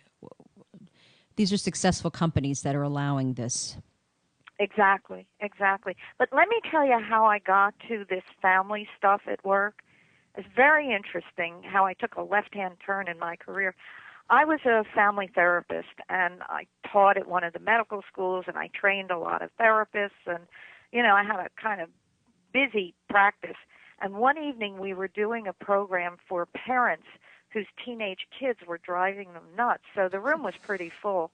And at the end of it, a man walked over to me, and he said, "Will you come work with my leadership team?" And I said, "Why?" And he said, "They're fighting." And Well, because they're all teachers. They're all acting like teenagers. Well, you got it. But it was interesting. So he said, I had no intentions of changing careers at that point, but he piqued my curiosity. And he said, "Look, Sylvia, you work with people who have to get along, families. Better if they get along. We'll all agree to that. Sure. They have to get along, and they're kind of like a family." So I thought, well, yeah, okay, I'll go see what happens. So I went in, and I did what I knew from working with the family as a system. And, it was pretty successful, and then word got out, and before I knew it, within a couple of months, I just made that left-hand turn because I said, I can make more productive change with people who are in the workplace, who are there because they want career enhancement. So they're going to listen more intently than somebody dragging an annoyed spouse into the therapy room or wanting to drop a kid off and say, "Fix them, we'll pick them up in an hour." Kind of. We're going to have to take a break. But you're right. We're going to take a break, Dr. Sylvia LaFair. We're going to come back with more with you and these three main steps you have for becoming aware of patterns and finding the way out. Mm-hmm. You're listening to WCEO HQ Business Radio, where high performers learn together.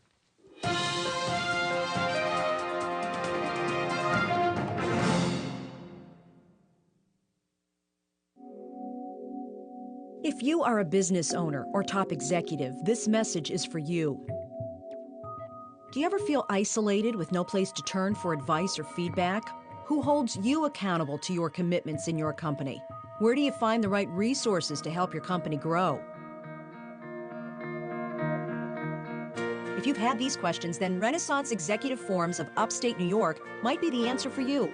Executive Forums is dedicated to helping top executives accelerate positive change in their businesses and in their lives. These are groups of peers who are running businesses just like you, providing a great sounding board to test ideas and concepts, review plans and goals, and present issues and opportunities for discussion. The result is improved strategy, accountability, people, and execution skills. If you're interested in learning more, go to WCEOHQ-radio.org and click on Renaissance Executive Forums. Renaissance Executive Forums of Upstate New York. High performers learning together. Touch the screen. No, really, touch it. Go ahead and experience it. Imagine at your next trade show or event, giving your customers and prospects a unique brand experience. Immersing them in your brand and creating an environment for them to not just see, but to virtually touch and feel your products and services. Multi-touch presentations enhance the touchscreen experience. Avery Marketing develops customized applications for multi-touch presentations. You can now interact with your media using multiple touches and gestures on video displays, giving your audience a customized, interactive experience that will leave them asking for more. To see some of our custom presentations and find out if multi-touch or any of our other marketing services are right for you, visit our website at averymarketing.com. Avery Marketing, fresh perspective, exceptional craft, inspired creative. Avery Marketing provides strategic brand marketing solutions that engage customers and prospects in your brand experience.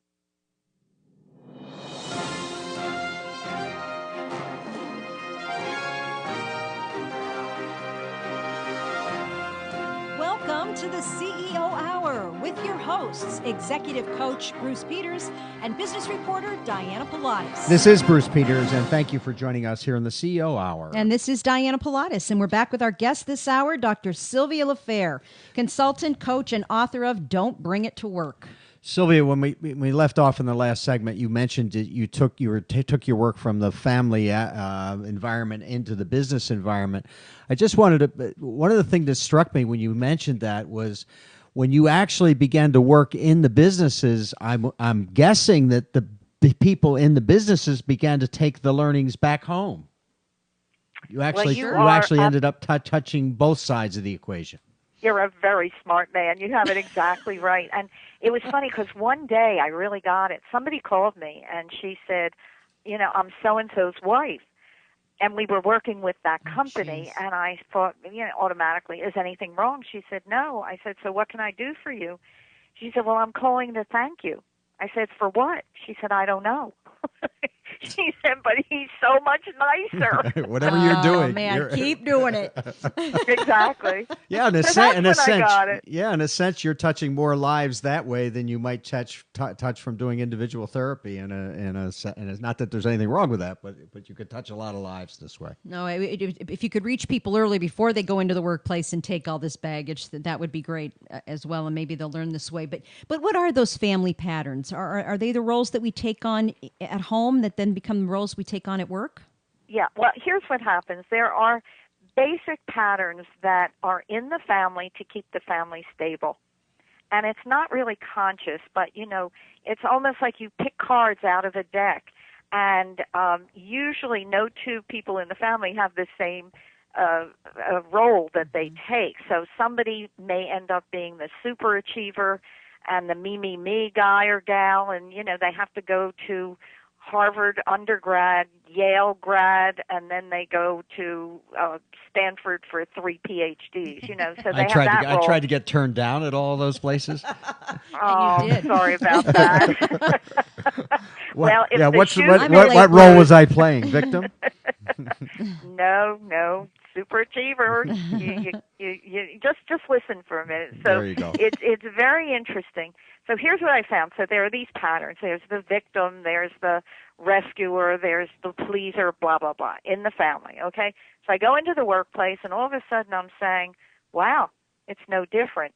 But here's the key, and this is really important. There are lots of times at work we can behave very responsibly and behave like, mature adults and, do all the right things. When stress hits the hot button, Yep. we automatically, all of us, revert back to patterns we learned as kids for security and safety. That's our coping. It's a coping mechanism, Yes. and if what we have to do is become aware of it when the stress is high. So I'll say to people, if your boss is behaving like a baby, he or she is, and if you're like a thumb-sucking toddler, you better look in the mirror. And that's where the power of what I'm working with is. People become aware. You're not going to make stress go away, for crying out loud, but you can learn to harness it and say, oops, here I go again, into one of those patterns. So if you'd love, we can talk about, I can't do all 13, it's too many, but pick a few you want to hear about, and I'll talk about them. Go ahead, Bruce. Who do you want to hear first? The clown? The rescuer? Oh, was that nice? I was thinking it's an interesting mix, and to your point is also there are times when you might have a primary way you act, but there's secondary, and I'm guessing that there's secondary ways. So there's times when you act in a certain way under certain kinds of pressure or stress or context, right? Exactly. I mean, when you look at, I had more patterns than this, but when I was writing Don't Bring It to Work, the editor at Josie Bass called me and she said, it's a high number. Can you get it down to like 7? So I kept trying to, but they were all so unique and different that I got it. The best I could do was 13. And I can make a case, and I'm sure you two are really bright and fun. You could make a case for each one in a given situation. But there are 2 or 3 that I call sticky. And they're the ones that have our names on it, that we'll resort to more. Any one individual person, that's kind of almost like a default for them. Mm-hmm. Yeah. Exactly. The one I see that causes a lot of problems when you ask the question is I see so much of, and this may be counterintuitive for others, but I see so much of the pleaser in people, and the pleaser, I'll try to do this that's always that people put more and more and more stuff on their plate, and then they never get good about filtering because they don't want to quote unquote let the other person down. But at the end of the day, what are they doing? They're going to let that person down, right? Because they just can't do everything. Yeah. And so I see that as A big one. It's not the only one, but it's certainly one that we see quite often. How about the martyr? Because that's a very... Let me talk about the pleaser first, Okay, because sure. this is interesting. So the other book I've written is called Gutsy, Yes. How Women Leaders Make Change. And I was looking, are there certain patterns that are more male or more female? And I'm not talking about stereotypes, because these have been handed down literally through the generations. It's not just we picked them up in the atmosphere as kids. We looked at our parents, and our parents looked at their parents, and you can go back, I guess, to Adam and Eve if you want to. But the point is that the pleaser really is more female, even though there are male pleasers. Yeah, it And is. there was a really deep learning a long time ago that if you didn't say yes, you would be killed, stoned, die, thrown out into the forest, and goodbye to you. So it's very deep. Now, the pleaser, Bruce, you said it exactly right. They'll say yes to everything till they're ready to explode. Yeah. And then they become the victim because they say, well, if it didn't happen, it's still my fault. They're blaming themselves, Right. which is very interesting. So what I did with these patterns, and I want to put this in here because I think it's so important, is if all I did in this research I was doing was find these patterns and people would have to wear a T-shirt or have it tattooed on them, I am a pleaser, yes. I That am would a be a victim. great idea. It's like, so what? Come on.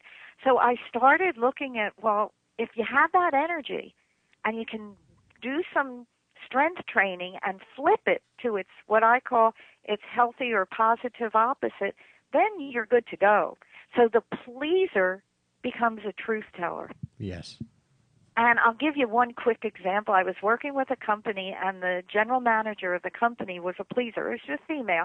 And the guy who owned the company loved to buy companies, even if it didn't. He just liked to buy things. I mean, he would have made a wonderful woman shopping, and just dress after dress after dress. So finally, we were in a meeting, and he was going to buy another company, and I saw the whole senior team just they couldn't breathe. They just sat there like deer in the headlights. And this gal finally looked at him and she said, I respect you. I think you're a great entrepreneur. And as a pleaser in the past, I would have just said yes to this, but I can't. Look at your team. They're starting to fall apart.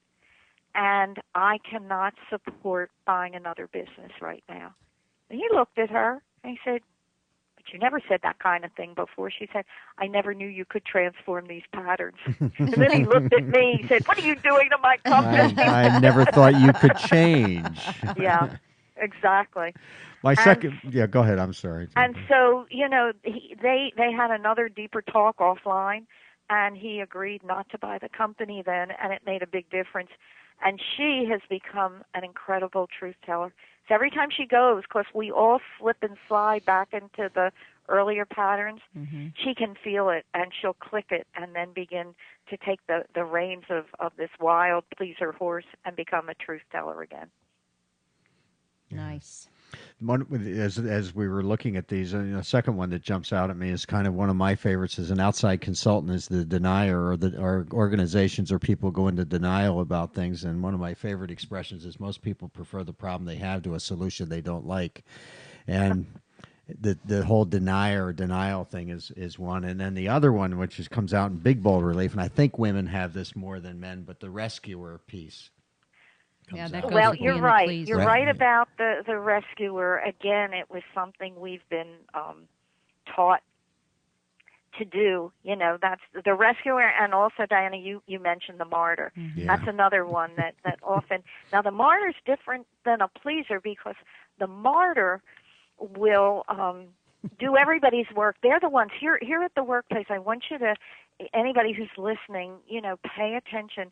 Somebody who comes in every day bringing the breakfast cookies or donuts or whatever, and often if they say, oh, I couldn't sleep during the night, I was worrying about work so much, so I was baking at 2 o'clock in the morning, you better pay attention. Because the martyr is the one who will do everybody's work for them. He or she will go in even if they're not asked. The pleaser, Yeah. you usually are asking, and they'll Right, say, I'll take right. it. The martyr jumps in to do it. The difference is the martyr wants something back. And they want it back fast. They either want your firstborn child, or they want, a new Mercedes, or they want a trip around the world. And no matter what you give them, you can't fill that empty hole. So the martyr transformed becomes an integrator. And so what the heck does that mean? It means that they will really get that if they do it all, they're not only going to dry themselves up and be exhausted, but they're going to turn everybody off. People really don't like that. And an integrator says, all right, we have this big rock to take up this very steep hill. You two take it up to there, and then I'll help carry it this place, and then we'll get those three to carry it. By the time you get it up to the top of the hill, nobody's overtired, and we can have a party. As opposed to you guys I'll roll the rock and then I'll let it roll back over top of me. Then it's a pity party. Yeah. Exactly. Exactly. So Very I'll tell you, interesting. let me tell you the one and how I started seeing how these patterns play out. And this is me, full disclosure, Sylvia the drama queen.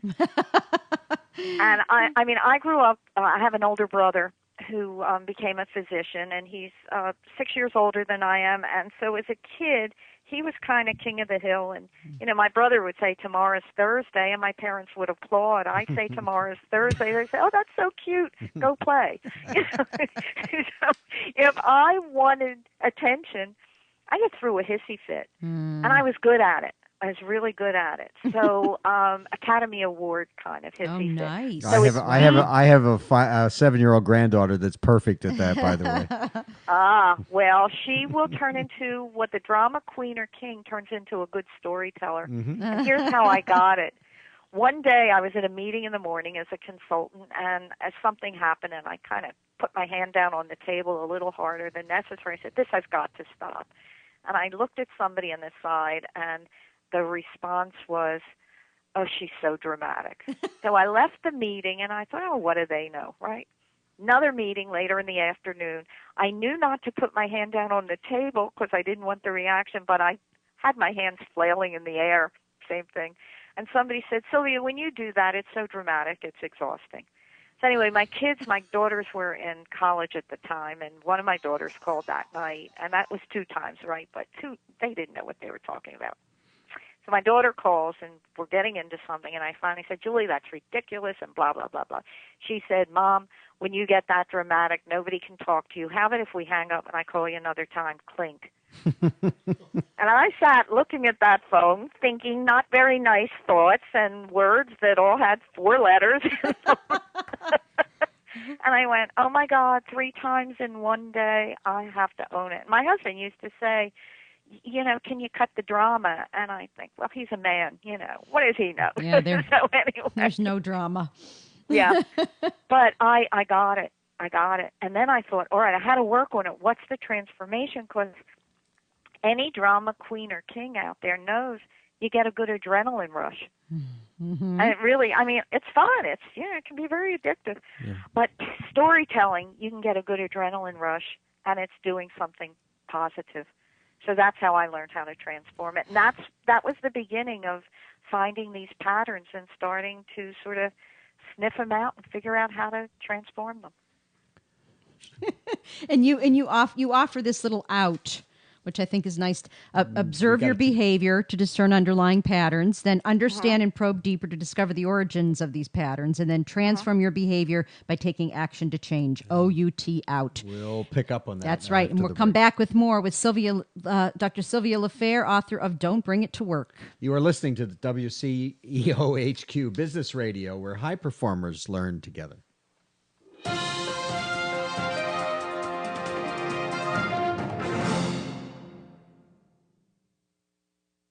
Lighthouse Marketing continues to evolve with the ever-changing world of advertising. In addition to traditional and new media services, Lighthouse Marketing offers their clients strategic sales consulting. When advertising works, it drives traffic to your sales force. If your sales team is not functioning consistently or at peak performance, your marketing efforts and investment are being compromised. If your company could use a critical review, Visit lighthousemkt.com and allow Lighthouse Marketing to let your light shine. A small business takes a lot to operate, a lot of knowledge, a lot of time, and most importantly, a lot of heart. Family First Federal Credit Union knows that small businesses are the lifeblood of our communities, allowing them to grow and thrive. That's why we're here for small business owners with a full menu of business lending products that can be tailored to your business. Since credit unions are member-owned, not-for-profit institutions, we're able to offer personalized service and customized loans, things the big banks can't. Family First will even be there for your employees when they need a financial partner they can trust. We're the people who live down the street, work by your side, and want to see your business succeed. Visit www.familyfirstny.com or call us at 585-586-8225 to find out more about how together we can help your small business flourish. Family First, growing with your business, but never outgrowing it. Touch the screen. Amazing. No, really, touch it. Go ahead and experience it. Imagine at your next trade show or event, giving your customers and prospects a unique brand experience.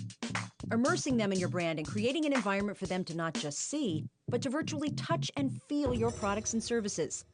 Multi-touch presentations enhance the touchscreen experience. Avery Marketing develops customized applications for multi-touch presentations. You can now interact with your media using multiple touches and gestures on video displays, giving your audience a customized, interactive experience that will leave them asking for more. To see some of our custom presentations and find out if multi-touch or any of our other marketing services are right for you, visit our website at averymarketing.com. Avery Marketing, fresh perspective, exceptional craft, inspired creative. Avery Marketing provides strategic brand marketing solutions that engage customers and prospects in your brand experience.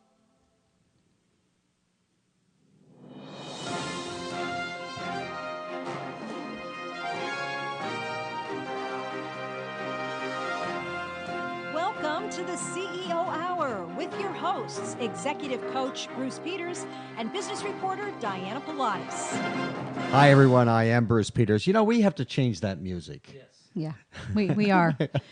we are looking for the right touch.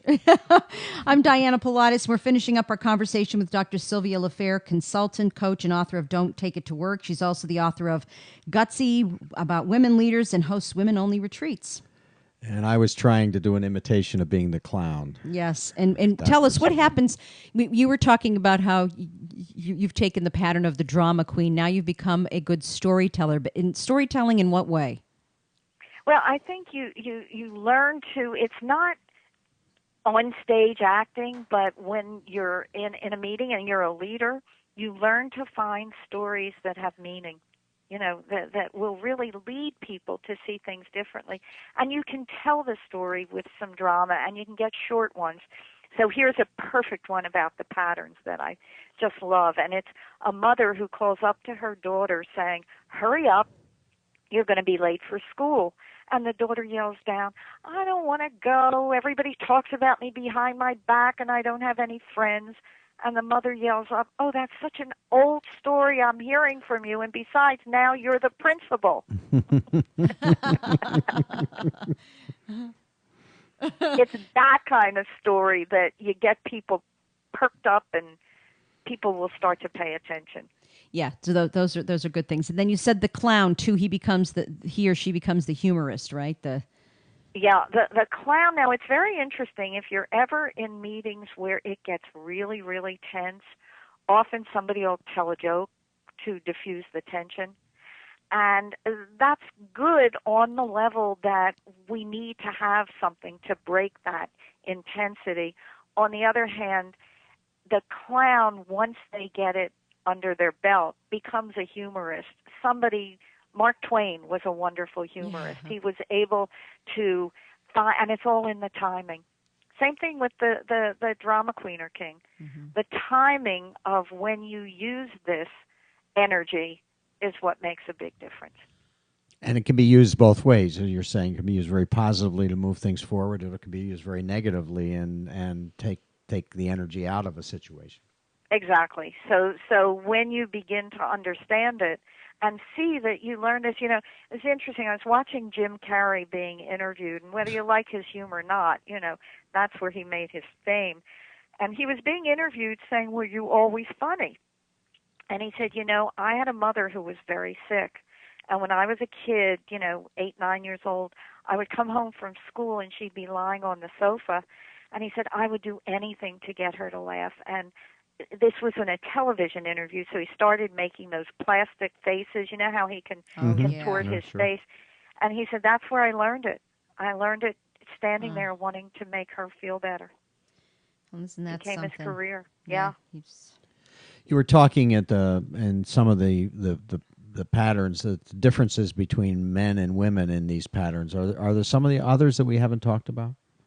Well, it's interesting. The bully is really big right now. We call it the persecutor, to be a little bit nicer, but it's the same thing. And that often has, it's men were seen as bullies, even though they're occasionally, the devil wears Prada, women who are seen that way.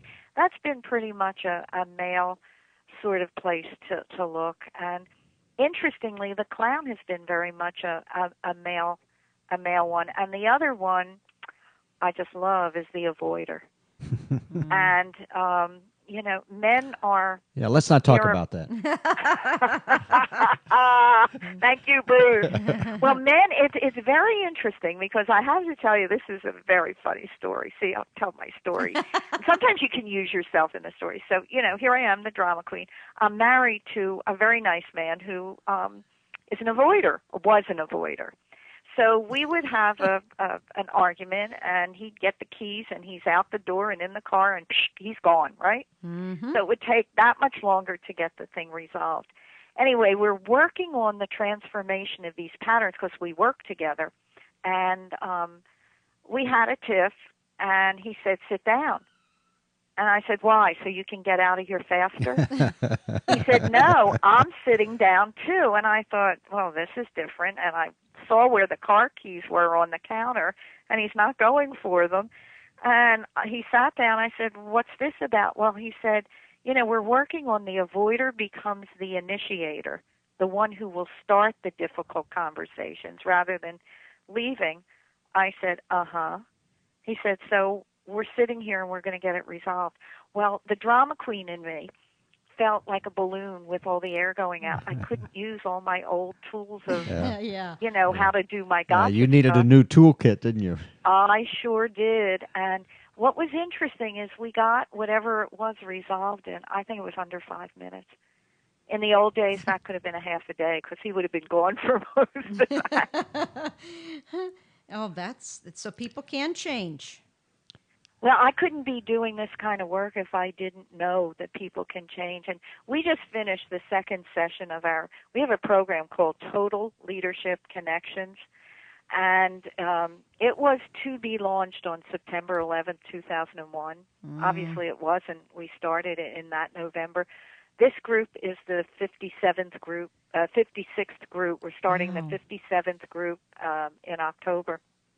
Wow. And in that, people really get an opportunity to do two things. One is to really see where their patterns come from and understand where they were and how to transform them. And then as leaders in their companies, they also learn how to listen to other people, hear the patterns as they start to bubble up, and how to talk to the pattern, how to help others transform the pattern. And in the workplaces where people are willing to put a little elbow grease in, it's just stunning to see the difference. Your observations on the workplace today, I mean, do you think it's better, worse, or different? I think it's all three. Okay. But I think that we're moving toward different, which is saying maybe we're beginning to ask some of the questions. And those companies that, become great places to work, not all of them, some of them just know how to pay a lot of PR money to get there, but many of them that are there, they really are looking at how things can be done so people can be honored and how teams can really collaborate. And I'll tell you, Diana and Bruce, where I saw this the best is I was sitting next to the CEO's wife at an annual meeting for a company we had worked with. There were 39 business units. They were giving out awards for most blah blah sold, not for how well people got along with each other. Mm-hmm. So they started doing it, and the first group went up, and I said, oh, we worked with them. The second group, oh, we worked with them. And I'm not into the statistics of that level. I'm into, really the humaneness. I mean, that's my natural inclination of the workplace. Anyway, by the end, we had, there were out of the 12 that had won awards, we had worked with 9. So that was statistically significant. So teams that learn to collaborate are more successful. Are willing to look at the patterns, how to work with the patterns, and how to communicate in a more effective way. So it was funny. I got a bunch of calls the next few days from the other groups saying, "Come work with us." And a couple of them, I say, "Well, what do you want?" "Well, we want to." We want to win. Yeah, exactly. Those super achievers wanted to win. 400 cans instead of 399.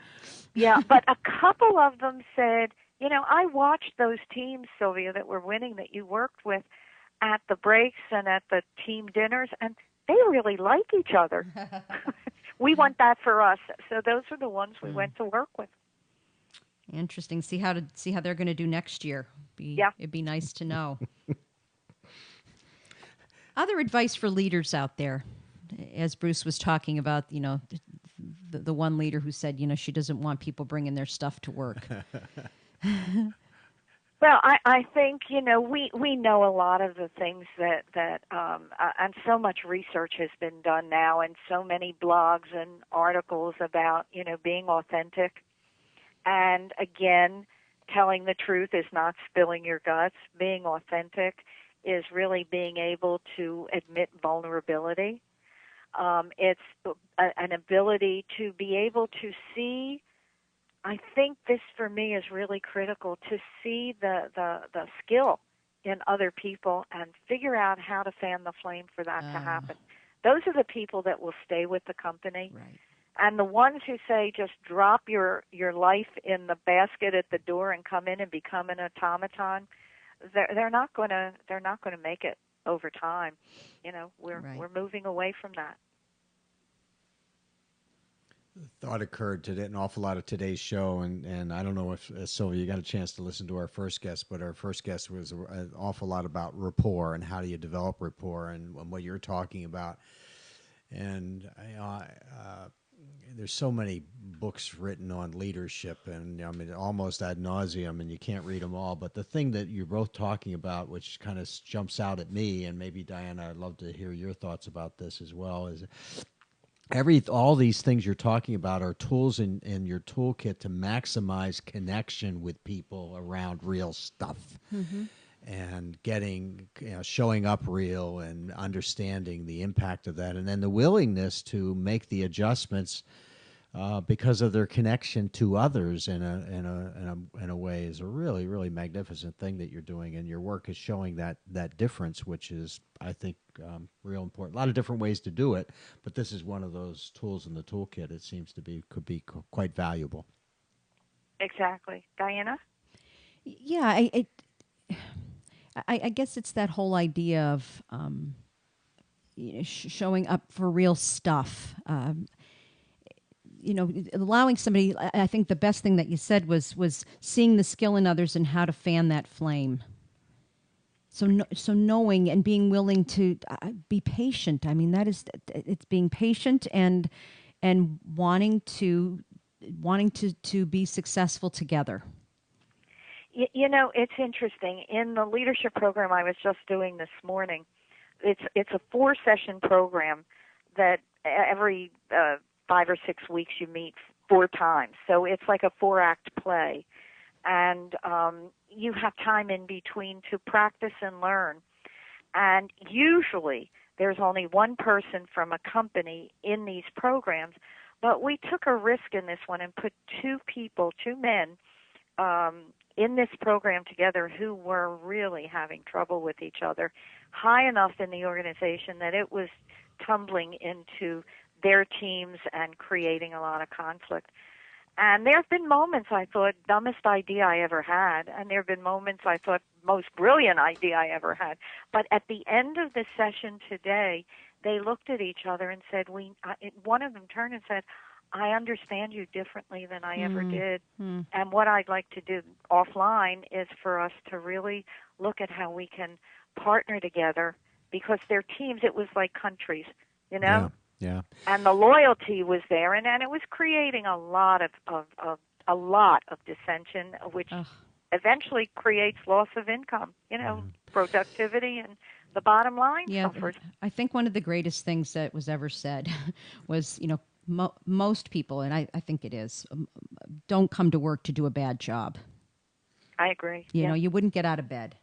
And so it's finding out what makes it your work worthy and wanting to work together. So we've run over, and maybe we can get our engineering. We've run over a little bit on our time today, and maybe we'll cut our last segment short and just kind of keep going here for a moment, because one of the things you and I have not talked about, but you've started a Center for Intercultural Dialogue, and I wonder if you might want to talk about that for a few minutes, and then we'll jump off and finish up.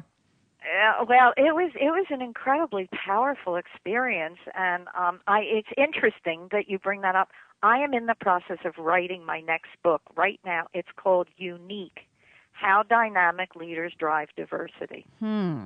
And I am like, if I could, I would just lock the door and do nothing else but write this book. I have other things to do, like talk to you wonderful people on the radio. But it goes back when we went to Israel, Palestine, with a small group, to see if the expressive arts and if dialogue, talking to each other differently, could make a difference. And obviously there's still plenty of problems there. We didn't solve it. But and that's not the only place in the world that people aren't talking to each other. Yeah. Oh, my God. But what happened was we had a group of poets, Palestinian poets and Israeli poets together for a day. And we started, somebody who was a cellist with the Philadelphia Orchestra was with us in Jerusalem. We started the day in a typical meeting. It was then the Hyatt Hotel, you know, sitting around a table like people do. And he played the cello. That's how we began the day. And then we went into discussions about all the conflicts, blah, blah, blah. Well, at some point, one of the poets, who's pretty well known, started telling a story about when his son was killed in one of the altercations. And the Kleenex were going around the room. At the end of the day, one of the Palestinian poets walked up and he said to me, Sylvia, how did you do that? I said, do what? He said, I have known him for 20 years. We have been in a million different programs together, and he has never told that story till today. So that was where I began to see that there has to be a different way to work with the conflicts we have. And they're in the workplace. You know, we have them. You know, it's not just race now. It's age, age discrimination, and, you know, it's all over the place. It's how do we begin to see each other as unique rather than different?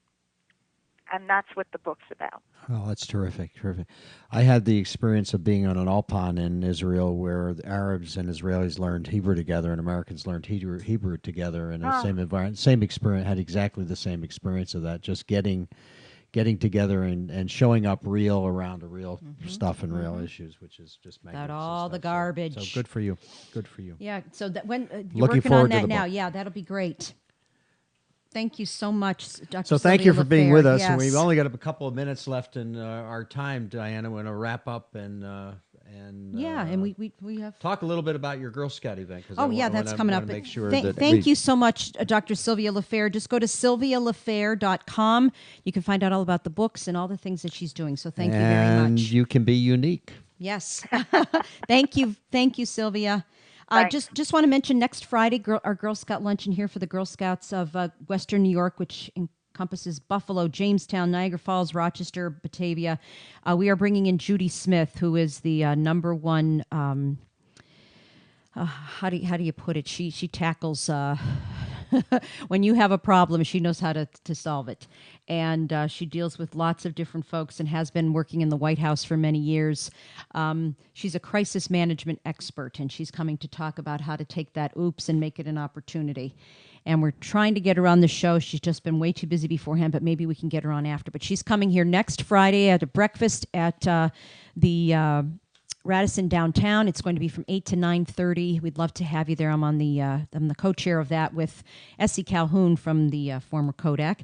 And it's going to be a great event. We also want to... We had a lot of that former Kodak. Yeah, I know. We also want to congratulate Tracy Till and Butler Till. They're going to be on the show next month. They're being honored for the service of its employees to the Rochester community. It's a recipient of the Greater Rochester Awards for that. And Tracy is also on my honorary committee, so thank you very much for that. She's really rallied the advertising community and the media community around that. And we also want to thank... one of our friends who's also going to be on the show in a few weeks, one of your group members, correct? Yes. Clarity winner won a Digital Rochester Award for their amazing company and the things they're doing, using our senses to keep us from eating, from overeating and to going to sleep. And it's just amazing aromatherapy thing that they're working on. Just another example of the extraordinary things that we have going on in our community. Yes, so amazing companies and people stuff, doing amazing things. So Clarity, we're going to have Mary Maida on. Yeah, we're really excited about our first Friday Live. We'll be with the whole Butler Till organization. We'll be along with highlighting Rob them, Brown from highlighting them. ESOP Plus. And we'll be stuff. And then we have another event here for BCMS talking about succession in your businesses as well. So a lot of stuff happening. So thank you, everybody. We had great guests today. Peter McLaughlin, Tony Kirkation, and Dr. Sylvia LaFair. And next week we have Daryl Knock, who is the founder of Being Gratitude, the Gratitude Coin. I'm really grateful that he's going to be on the show. Yes, makes us feel really good about ourselves. And Andy Gold, who's got a whole new way of looking at sales, and we appreciate him coming on as well. And I'm going to fly solo, I guess, next week. Yes. And I don't know how in the world I will do that, but maybe we can get a guest host to come along. I'm sure that'll Thanks happen. So much. Okay. Thank you, everyone. Thank you for being with us on the CEO Hour. On WCEO HQ Business Radio, where high performers learn together.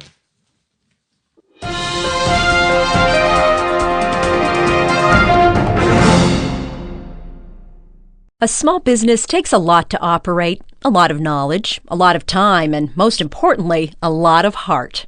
Family First Federal Credit Union knows that small businesses are the lifeblood of our communities, allowing them to grow and thrive. That's why we're here for small business owners with a full menu of business lending products that can be tailored to your business. Since credit unions are member-owned, not-for-profit institutions, we're able to offer personalized service and customized loans, things the big banks can't.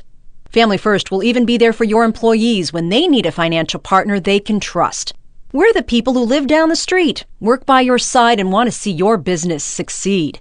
Visit www.familyfirstny.com or call us at 585-586-8225 to find out more about how together we can help your small business flourish. Family First, growing with your business, but never outgrowing it. The world of advertising is constantly evolving. Is your company breaking through all the noise? Are your marketing dollars potentially being wasted?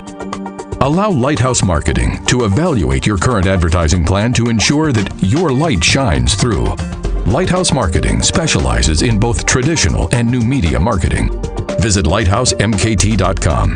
That's lighthousemkt.com.